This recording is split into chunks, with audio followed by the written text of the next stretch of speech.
श्रीमद् भागवतम स्कंद द्वितीय अध्याय पंचम समस्त कारणों के कारण श्लोक संख्या 23 शब्दार्थ और तात्पर्य इस डिवाइन ग्रेस श्री भक्तिवेदांत स्वामी प्रभुपाद के द्वारा। महतस्तु विकुर्वाणात् रजः सत्वोपबृंहितात् तमः प्रधानस्त्वभवत् दव्यज्ञान क्रियात्मकः।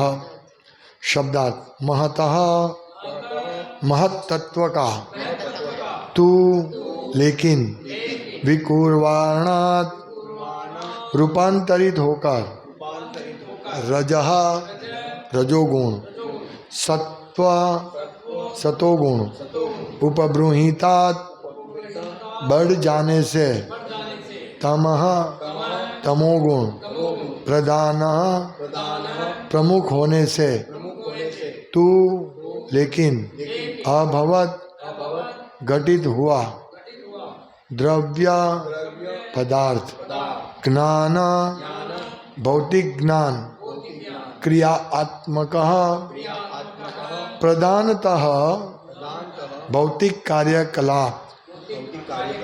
अनुवाद। महत्तत्व के विक्षुब्ध होने पर भौतिक क्रियाएं उत्पन्न होती है। सर्वप्रथम सतो तथा रजोगुणों का रूपांतरण होता है और बाद में तमोगुण के कारण पदार्थ उसका ज्ञान तथा भौतिक ज्ञान के विभिन्न कार्यकलाप प्रकट होते हैं। तात्पर्य सभी तरह की भौतिक सृष्टियां न्यूनाधिक रूप में रजोगुण के विकास से होती है। महत्तत्व भौतिक सृष्टि का तत्व है और जब भगवान की इच्छा से यह विक्षुब्ध होता है तो सर्वप्रथम रजो तथा सतोगुण प्रमुख होते हैं। बाद में विभिन्न प्रकार के भौतिक कार्यकलापों के द्वारा उत्पन्न रजोगुण प्रधान बनता है और जीव अधिकाधिक तमोगुण में लिप्त होते जाता है। ब्रह्मा रजोगुण के प्रतिनिधि है तो विष्णु सतोगुण के, किंतु तमोगुण का प्रतिनिधित्व भौतिक कार्यकलापों के जनक शिवजी द्वारा किया जाता है। भौतिक प्रकृति माता कहलाती है और भौतिक जीवन के प्रवर्तक है पिता रूप शिवजी। इसलिए जीवों द्वारा की गई सारी सृष्टि रजोगुण से शुरू होती है। किसी युग विशेष में जीवन की अवधि बढ़ने के साथ क्रमिक विकास के कारण विभिन्न गुण कार्यशील होते हैं। कलयुग में जिसमें रजोगुण प्रधान है, मानवीय सभ्यता के विकास के नाम पर विभिन्न प्रकार के भौतिक कार्यकलाप संपन्न होते हैं और जीव अपने असली स्वरूप आध्यात्मिक स्वरूप को अधिकाधिक भूलते जाते हैं। सतोगुण के थोड़े से अनुशीलन से आध्यात्मिक स्वभाव की झलक प्राप्त की जाती है, किंतु रजोगुण की प्रधानता के कारण सतोगुण में मिलावट हो जाती है। अतएव मनुष्य भौतिक गुणों की सीमा को लांघ नहीं पाता, जिससे जीवों के लिए भौतिक प्रकृति के गुणों से अतीत रहने वाले भगवान के साक्षात्कार कठिन हो जाता है। भले ही ये जीव अनुशीलन की विभिन्न विधियों द्वारा सतोगुण में ही स्थित क्यों न रहे। दूसरे शब्दों में स्थूल पदार्थ अधिभूतम है, उनका पालन अधिदैवम है और भौतिक कार्यकलापों का शुभारंभ करने वाले अध्यात्म है। भौतिक जगत में ये तीन नियम प्रमुख गुणों के रूप में कार्य करते हैं, अर्थात कच्चा माल, इसकी नियमित पूर्ति तथा मोग्रस जीवों द्वारा इंद्रिय भोग के लिए विविध रूप में इनका उपयोग। ओम अज्ञानतिमिरान्धस्य ज्ञानञ्जन शलाकया चक्षुरुन्मीलितं येन तस्मै श्री गुरुवे नमः। श्री चैतन्य मनोभीष्टं स्थापितं येन भूतले स्वयं रूप कदा मह्यं ददाति स्वपदान्तिकं वन्देऽहं श्रीगुरु श्रीयुतपदकमलं श्रीगुरुन् वैष्णवांश्च श्रीरूपं साग्रजातं सहगण रघुनाथान्वितं तं साद्वैतं सावधूतं परिजनसहितं कृष्ण चैतन्यदेवं श्रीराधा कृष्णपादान् सहगण ललिता श्रीविशाखान्वितांश्च। हे कृष्ण करुणा सिंधु दीनबंधो जगतपते गोपेश गोपिका कांत राधा कांत नमोस्तुते। तप्त कांचन गौरांगी राधे वृंदावनेश्वरी वृषभानुसुते देवी प्रणमामि हरिप्रिय। वाञ्छाकल्पतरुभ्यश्च कृपा सिन्धुभ्येव च पतितानां पावनेभ्यो वैष्णवेभ्यो नमो नमः। श्री कृष्ण चैतन्य प्रभु नित्यानंद श्री अद्वैत गदाधर शिवासादि गौर भक्त वृंद। हरे कृष्णा कृष्णा कृष्णा हरे हरे, हरे राम राम राम हरे हरे। हरे कृष्ण। इसमें महत्त्व विक्षुब्ध होता है, डिस्टर्ब होता है भगवान के काल शक्ति के द्वारा, और फिर सत्वगुण और रजोगुण का उसमें से रूपांतर होता है पहले, फिर वो सत्वगुण रजोगुण का अलग अलग कार्यकलापों में विकास होता है, हम जो कार्य करते हैं उसमें, और ये कार्यकलाप जो है उसके तमोगुण के कारण, और इसमें रूपांतर होने के बाद तमोगुण से ही कार्यकलाप और पदार्थ उसका ज्ञान तथा भौतिक ज्ञान के विभिन्न कार्यकलाप प्रकट होते हैं, फिर वस्तुएं सब प्रकट होती है। तो सबसे पहले महत्त्व, उसका डिस्टर्बेंस है सत्वगुण रजोगुण, और फिर रजोगुण विशेष प्रभुपाद यहाँ लिखते हैं कि रजोगुण का कार्य ज्यादा रहता है। जब सर्जन यानी रजोगुण सर्जन करना होता है तो रजोगुण का काम है, सत्वगुण में पालन पोषण और तमोगुण में विनाश। तो जब कार्य होता है वो रजोगुण, और फिर उसको तमोगुण, यहाँ लिखा है कि वो सत्वगुण रजोगुण बाद में तमोगुण के कारण पदार्थ, जो चीज़ वस्तु हमको दिखती है, पृथ्वी जल अग्नि वायु आकाश, ये सब पदार्थ, उसका ज्ञान तथा भौतिक ज्ञान के विभिन्न कार्यकलाप प्रकट होते हैं। तो इस प्रकार से सृष्टि की शुरुआत हो जाती है। सबसे पहले ये सब चीज़ सही है ना, तो फिर आगे हम उसमें प्रकट होगा। तो यहाँ प्रभुपाद हमको बहुत अच्छी तरह क्लियरली समझा रहे हैं कि किस प्रकार से ये कार्यकलाप तमोगुण रहते हैं। प्रभुपाद कहते हैं कि पहले जो महत्त्व यानी कंप्लीट एनर्जी, पूर्ण शक्ति, वो महत्त्व भौतिक सृष्टि का तत्व मूल कारण है। जो मैंने कल समझा, ईंट, ये घर बनाने के लिए जो भी आवश्यक चीज़ है वो सब अव्यक्त अवस्था में, व्यक्त नहीं हुआ है, उसको महत्त्व बोलते हैं। और फिर जब उसको काल के द्वारा विक्षुब्ध होता है उसका, तब रजोगुण तमोगुण उत्पन्न होते हैं। और ये रजोगुण सत्वगुण शुरुआत में प्रमुख होते हैं, लेकिन फिर प्रभुपाद कहते हैं बाद में विभिन्न प्रकार के भौतिक कार्यकलापों के द्वारा उत्पन्न रजोगुण प्रधान बनता है कार्यकलाप में, और जीव अधिकाधिक तमोगुण में लिप्त होते जाते हैं। अभी हमें समझना चाहिए ये चीज़ क्या है कि भौतिक प्रकृति यानी पदार्थ के संपर्क में आने से जो पदार्थ रजोगुण का कार्यकलाप पदार्थ, और उसके संपर्क में आने से जीव तमोगुण में लिप्त होता है। ब्रह्मा रजोगुण के प्रतिनिधि है, विष्णु सत्व गुण के, किंतु तमोगुण का प्रतिनिधित्व भौतिक कार्यकलापों के जनक शिवजी द्वारा किया जाता है। तो जो भौतिक कार्यकलाप किसके अंडर में होता है? शिवजी, और शिवजी तमोगुण में है, और भौतिक प्रकृति माता कहलाती है। ये प्रकृति माता है और पिता शिवजी, जनक शिवजी। और भौतिक जीवन, ये भौतिक जगत की बात कर रहे हैं। कभी कभी परमेश्वर शिवजी को भी कहा जाता है, तो इस अर्थ में कि वो सभी के जनक है। इस भौतिक जगत में सबको शरीर देने वाले, मतलब ये सब पदार्थ के साथ संग कराने वाले, ये प्रकृति के गर्भ में जो बीज है, जो बीज शिवजी प्राप्त करते हैं विष्णु से, विष्णु उनको बीज देते हैं अपनी दृष्टि से, और वो दृष्टि लेकर शिवजी जाते हैं दुर्गा के पास, जो कि राधा रानी का रमा देवी, आध्यात्मिक जगत में रमा देवी, राधा रानी का एक्सपांसन लक्ष्मी, और रमा देवी का रूपांतरण इस भौतिक जगत में ये दुर्गा देवी में होता है, भगवान की बहिरंग शक्ति में होता है। ये समझना है। विष्णु की पत्नी रमा देवी, तो भगवान विष्णु स्वयं दृष्टि नहीं डालते हैं दुर्गा देवी पर, वो दृष्टि शिवजी लेकर जाते हैं, क्योंकि भगवान तमोगुण के संपर्क में नहीं रहते, या रजोगुण के संपर्क में, सत्व गुण में रहते हैं। तो ये इस प्रकार से वो दूर रहते, शिवजी वो कार्य करते हैं। हाँ, इसीलिए ये दोनों माता पिता शिवजी और उनकी शक्ति बहिरंग शक्ति, उनकी शक्ति प्रकृति, उन दोनों के द्वारा की गई सारी सृष्टि रजोगुण से शुरू होती है। ये सर्जन होता है ना, वो रजोगुण होता है, कोई भी कार्य होता है रजोगुण में होता है। जब तक रजोगुण नहीं होगा कोई कार्य नहीं होगा। सत्वगुण वाला व्यक्ति कार्य नहीं करेगा। जो सत्वगुण शांति से उसको ये दौड़ो उधर दौड़ो ये करो वो करो उसमें उनको शांति रहती है। इसलिए रजोगुण में ये सब सर्जन होता है। फिर धीरे धीरे धीरे सर्जन होकर जब जीव पदार्थ के साथ कार्यकलाप में जुड़ता है तब जीव तमोगुण में फंस जाता है। ये आगे हम देखेंगे। तो ये कलयुग में मानवीय सभ्यता के विकास के नाम पर जो जिसमें रजोगुण प्रधान है विभिन्न प्रकार के भौतिक कार्यकलाप संपन्न होते हैं और जीव अपने असली स्वरूप आध्यात्मिक स्वरूप को अधिक भूलते जाते हैं। ये कैसे होता है? बहुत सरल उदाहरण है जो हर बार हम देते हैं कि हम कोई कार्य करते हैं, हम वो कार्य में फंस जाते हैं।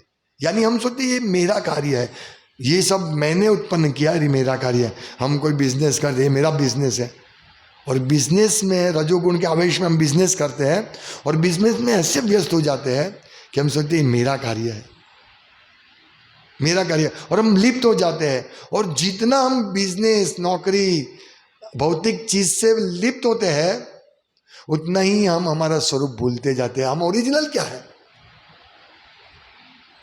हम ओरिजिनल क्या है वो भूल जाते। ओरिजिनल है हम आध्यात्मिक चित्कण है, हम भगवान के दास है। हम ये भूल जाते हैं, आध्यात्मिक स्वरूप को हम अधिकाधिक भूलते जाते हैं। अरे मैं तो ये पदार्थ हूं, ये तो मेरा है। इस प्रकार सर्जन करके सृष्टि मतलब रजोगुण में रहकर वो समझते हैं सब मेरा है। और मैं कौन हूं? मैं इसका मालिक हूं, मैं कृष्ण का दास नहीं हूं। तो ये मालिक भाव बढ़ जाता है और ये मालिक भाव इतना बढ़ जाता है कि हम हमारा रियल भाव हम तो दास है वो भूल जाते हैं। और मालिक भाव कैसे बढ़ता है? काम क्रोध लोभ मोह मद मत्सर्य। तो ये सब जो शत्रु है वो हमारे मन के साथ रहते हैं, मन में रहते हैं। तो ये मालिक भाव कम नहीं होने देगा। काम इच्छा, इच्छा क्या है? भोग तुम्हें, ये मालिक भाव है। इच्छा संतुष्ट नहीं होगी क्रोध आएगा, काम क्रोध लोभ, लोभ और ज्यादा, मोह। 1 लाख रुपए से काम नहीं बनेगा, 1 करोड़ से काम बनेगा। लोभ मोह, फिर वो लोभ की वजह से जितना हम मोह हो जाता है, ये मैं अहम ममेति। मद अभिमान आएगा, ये देखो मेरा मद। मत्सर्य और अभिमान आएगा, दूसरे का देखेंगे तो ईर्ष्या, इसके पास इतना ज्यादा है मेरे पास कुछ नहीं, ईर्ष्या मद मत्सर्य। और ये सब चीज से भय उत्पन्न होता है। जब भौतिक जगत में हम कितने भयभीत अवस्था में है, ये सब दुश्मन के साथ रहो और फिर भय करो। तो हम अहम ममेति से शुरू होकर ये हृदय ग्रंथि से हमारा शुरू होता है। पदार्थ के साथ हृदय ग्रंथि, ये शरीर मेरा है, ये पदार्थ है। शरीर पदार्थ, पृथ्वी जल अग्नि वायु आकाश मन बुद्धि अहंकार का बना हुआ पदार्थ है। लेकिन हम इसमें प्रवेश करके हम समझते ये पदार्थ नहीं हूं, पूरा अटैचमेंट आसक्ति। और ये धीरे धीरे बढ़ती है, कम नहीं होती है। जितना हम भौतिक आसक्ति को संतुष्ट करने जाएंगे, भौतिक आसक्ति में लिप्त रहेंगे, उतना ही हमारा ये भौतिक अटैचमेंट बढ़ता जाएगा, फिर कम नहीं होगा। तो ये यहां दिखाया गया है, असली स्वरूप को हम अधिकाधिक भूलते जाते हैं। सत्वगुण के थोड़े से अनुशीलन से आध्यात्मिक स्वभाव की झलक प्राप्त की जाती है। देखिए ये अब भक्तों के लिए है। हम लोग सब जब तक हम भक्ति में नहीं आए थे हमको मालूम ही नहीं था कि भाई ये भक्ति क्या है, भगवान क्या है, भक्तों क्या, वैष्णव क्या है, ब्राह्मण क्या है, कुछ भी नहीं मालूम था। लेकिन यदि हम सत्वगुण में रहेंगे, हमारी सुकृति होगी तो हम सत्वगुण और भक्तों के संग में रहेंगे तो हम आध्यात्मिक झलक प्राप्त कर सकते हैं। और वो आध्यात्मिक झलक के साथ साथ साधना करने से हम पूर्ण रूप से भगवान को प्राप्त कर सकते हैं। ये रजोगुण में होते हम, जब हमको थोड़ी सी सत्वगुण का तत्व मिलता है तो हम आध्यात्मिक शुरुआत होती है, ये आध्यात्मिक शुरुआत होती है और हमारी आध्यात्मिक शुरुआत हो गई है। लेकिन प्रभुपाद लिखते हैं किंतु रजोगुण की प्रधानता के कारण सत्वगुण में मिलावट हो जाती है। ये प्रॉब्लम है। ये पूरा जगत रजोगुण तमोगुण से चलता है और हम थोड़ा सत्वगुण प्राप्त करते हैं। जैसे सुबह आते सत्वगुण में रहते हैं, फिर जैसे चले जाते हैं रजोगुण तमोगुण चिपक जाते हैं हमको। ये रजोगुण और सत्वगुण में मिला, रजोगुण की प्रधानता के कारण इस कलयुग में प्रधानतः रजोगुण है। इसकी प्रधानता के कारण सत्वगुण दूषित हो जाता है, मिलावट हो जाती है। अतएव मनुष्य भौतिक गुणों की सीमाओं को लांघ नहीं पाता। हमको सुबह थोड़ी झलक होती है, सब लोग सुबह सुबह क्या करते हैं, ये भक्ति का कुछ भी करते रहते हैं, शिव जी की भक्ति, गणेश जी की, कुछ सुबह सत्वगुण रहता है, लेकिन उसमें मिलावट होने के कारण हमारे आध्यात्मिक जो थोड़ा सा तेज रहता है हमारा, वो दूषित हो जाता है। और फिर प्रभुपाद कहते हैं अतएव मनुष्य भौतिक गुणों की सीमाओं को लांघ नहीं पाता। यानी हमें क्या करना है, हमें हमेशा सत्व गुण में रहने का प्रयास करना है। ना ना, यहां लिखा है कि सत्व गुण, जब हमें थोड़ी सी सत्व गुण मिलता है ना, तो हमारा आध्यात्मिक हमको थोड़ा प्रकाश होता है, आध्यात्मिक स्वभाव की झलक प्राप्त होती है। लेकिन ये भौतिक जगत रजोगुण में है, इसीलिए रजोगुण का सत्वगुण के साथ मिलाप होने के कारण हम ये भौतिक सीमा को लांघ नहीं सकते हैं। हमें रजोगुण मिक्सिंग होता है, इसीलिए हम लोग हाँ ये मेरा है, हम ममेती, और फिर हम इकट्ठा करने का पदार्थ इकट्ठा करने का प्रयास करेंगे, और ये पदार्थ इकट्ठा किया, तमोगुण पदार्थ के साथ हमारा संग, रजोगुण से हम इकट्ठा करते हैं, फिर ये काम क्रोध लोभ मोह मत्सर बढ़ता है, और ये सब तमोगुण की लोभ क्रोध तमोगुण प्रकट होते हैं इससे। क्योंकि हमारा रजोगुण में हम उत्पन्न करते हैं, फिर कभी कभी ऐसा नहीं होता है तो हमको गुस्सा आता है, तमोगुण में हम गिर जाते हैं। तो ये भौतिक गुणों की सीमा को लांघ नहीं सकते, वो बात है जब रजोगुण मिक्स हो जाता है। यानी हमारे लिए बहुत बहुत कठिन है, इवन भक्तों के लिए भी। यदि हम ठीक तरह से साधना नहीं करेंगे, इसीलिए प्रभुपाद ने बोला है कि गृहस्थों के लिए भी 6 घंटे की साधना कंपलसरी है, उसके बाद सेवा तो अलग। 6 घंटा यानी सुबह 4:30 से मंगलारती से लेकर 16 माला भागवतम क्लास तक का ये कंपलसरी है। जब दामोदर प्रभु इधर प्रवचन देने आए थे वैष्णव एटिकेट पे, तब उन्होंने बोला था कि ये 6 घंटा तो सभी के लिए कंपलसरी है, करना ही है। अगर 6 घंटे हम गृहस्थ भी करेंगे, फिर सेवा भी करनी है, तब जाके हम सत्व गुण में स्थित रह पाएंगे। नहीं तो यहाँ स्पष्ट है, जब किया 2-4 जब किया, भागे घर पे, रजोगुण तो वहाँ से शुरू हो जाएगा। सत्वगुण के समय में रजोगुण शुरू हो जाएगा, भागो भागो भागो जॉब पे जाना है, तो ये रजोगुण शुरुआत हो जाएगा। फिर धीरे धीरे धीरे हमारी आध्यात्मिक जो झलक है वो दूषित हो जाएगी, और हम भौतिक जगत की सीमा को लांघ नहीं सकते। ये समझाते हैं प्रभुपाद। तो भौतिक प्रकृति के गुणों से अतीत रहने वाले भगवान का साक्षात्कार कठिन हो जाता है। हमारे लिए साक्षात्कार कठिन हो जाएगा। ये देखिए प्रभुपाद कितना अच्छी तरह समझा रहे हैं। हम सकते हैं हम भगवत भक्ति करें इसलिए हम भगवत धाम ही जाएंगे, नहीं, ऐसा नहीं है।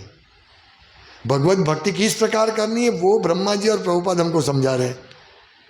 किस प्रकार रजोगुण से और तमोगुण से बचना है, सदा सत्व गुण में रहना है, ताकि हमको आध्यात्मिक झांकी झलक हो, ये समझना है। तो सत्व गुण में सदा रहने के लिए हरे कृष्णा कृष्णा कृष्णा हरे हरे, हरे राम राम राम हरे हरे। लेट सोया होगा इसलिए अभी तमोगुण में लेट होता होगा ना। मैं भी कल बहुत लेट सोया, नींद आती है इसमें जप करने में। तो इस प्रकार, हालांकि वो सत्संग में हम लेट हो गए थे, एक अलग बात है। तो इस प्रकार हमें तमोगुण रजोगुण से बचना है, सतत कुछ न कुछ सेवा करना है या साधना करते रहना है।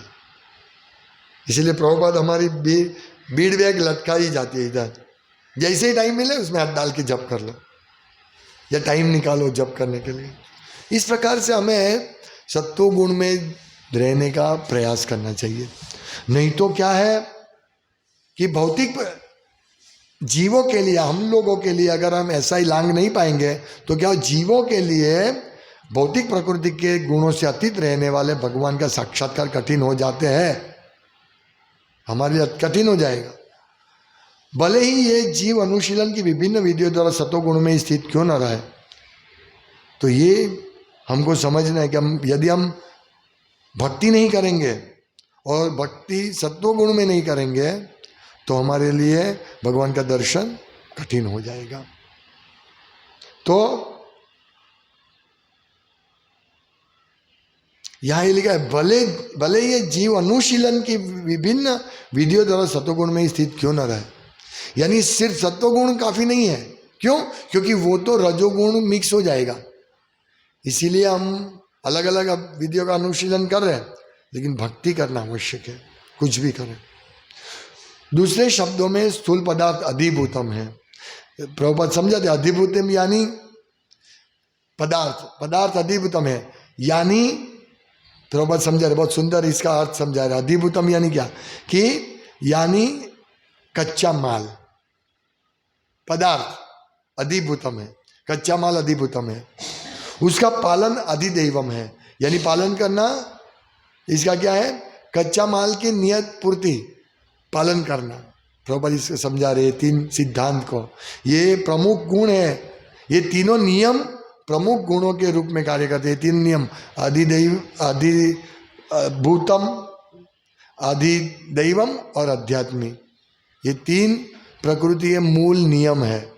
अधिदैवम यानी ये प्राप्त करना, भूतम यानी पदार्थ प्राप्त करना, फिर अधिदैवम यानी उसकी पूर्ति करना नियमित रूप से, सप्लाई, पोषण, हाँ देवता, तो ये आदिदेवी। और फिर आध्यात्मिक क्या है, मोहग्रस्त जीवों द्वारा इंद्रिय भोग के लिए विविध रूपों में इसका उपयोग करना। ये तीन नियम है, मुख्य प्रमुखता नियम है, और इस तीन नियम के कारण संसार चलता है। भौतिक जगत में ये तीन नियम प्रमुख गुणों के रूप में कार्य करते हैं। अभी समझ गए हम, सतत पदार्थ की पूर्ति होती है, पदार्थ है अधिभूतम, उसकी सतत पूर्ति अधिदैवम, और फिर उन सबको द्वारा इंद्रियग्रस्त होना, इंद्रिय भोग के लिए जीव का उसमें मिक्स होना। ये तीन सिद्धांत है, भौतिक जगत के तीन मूल नियम है, इसकी वजह से हम हो जाते। तो कितना सुंदर ज्ञान हमको समझने को मिलता है कि हम पदार्थ के साथ अटैचमेंट बढ़ाना नहीं है, हमको पदार्थ से हमको निकल जाना बाहर। जितना हम पदार्थ से बाहर निकल जाएंगे उतना ही हम हमारी साक्षात्कार की विधि सरल होगी। तो देखिए, और कोई विधि करेंगे पदार्थ से छूटने के, वो सफल नहीं होंगे। प्रभुपाद लिखते हैं हमें सत्वगुण में सिर्फ नहीं रहना है, हमें सत्वगुण में तो रहना है और भक्ति में बढ़ना है आगे, तभी हमारा पदार्थ से डिटैचमेंट होगा। जो आदिभूतम है और जिनकी पूर्ति सतत हो रही है, हमको एक के बाद एक पदार्थ मिलते रहते हैं, एक घर दूसरा घर, एक नौकरी दूसरी नौकरी, मन बुद्धि अहंकार पृथ्वी जल अग्नि व आकाश, तो ये सतत इसका सप्लाई होता है और हम इसमें फंसते रहते हैं। इस प्रकार हम जो भी पदार्थ जैसे देखते हैं मेरे भोगने के लायक है, कोई स्त्री को देखते हैं हम मेरे भोगने के लायक है, तो इस प्रकार हम विविध रूप में इसका उपयोग करते करते हम इस भौतिक जगत में से बंध जाते हैं। इसीलिए प्रोसेस दिखाई है कि सबसे पहले महत तत्व में से रजोगुण सत्वगुण होता है, उसका रूपांतर होता है, और वो रूपांतर फिर पदार्थ में और फिर पदार्थ के कार्यकलापों में रूपांतर होता है। इसलिए हमको ये सब सीखना है, हमें समझना है कि इस प्रकार सर्जन होता है। तो हम समझे, जैसे जहर, कोई बोतल है जहर, तो कोई जहर पिएगा नहीं, क्यों? क्योंकि वो जानते हैं जहर है, मर जाएंगे। इसी प्रकार ब्रह्मा जी समझा रहे पदार्थ में आसक्ति मत रखना, ये पदार्थ जहर है। जब हम जान जाएंगे वो पदार्थ में आसक्ति नहीं रखना है, तो इससे हमारी आसक्ति तो छूटेगी। अभी जहर, अभी सांप काट लिया है, जहर चढ़ गया है, किससे उतारे? एक्सपर्ट के पास जाना पड़ेगा, वो मंत्र का पाठ करेगा, हमारा सब जहर निकल जाएगा, हम वापस स्वस्थ हो जाएंगे। उसी प्रकार ये हमें पदार्थ का जहर चढ़ गया है, अभी इसको उतारना है भक्ति के द्वारा। सरल बात, एकदम सरलता से हमको ये सिद्धांत समझा है। हरे कृष्ण। श्रीमद् भागवतम की जय, श्रील प्रभुपाद की जय। वंशकल्पतरुभ्यश्च कृपा सिन्धुभ्येव च पतितानां पावनेभ्यो वैष्णवेभ्यो नमो नमः।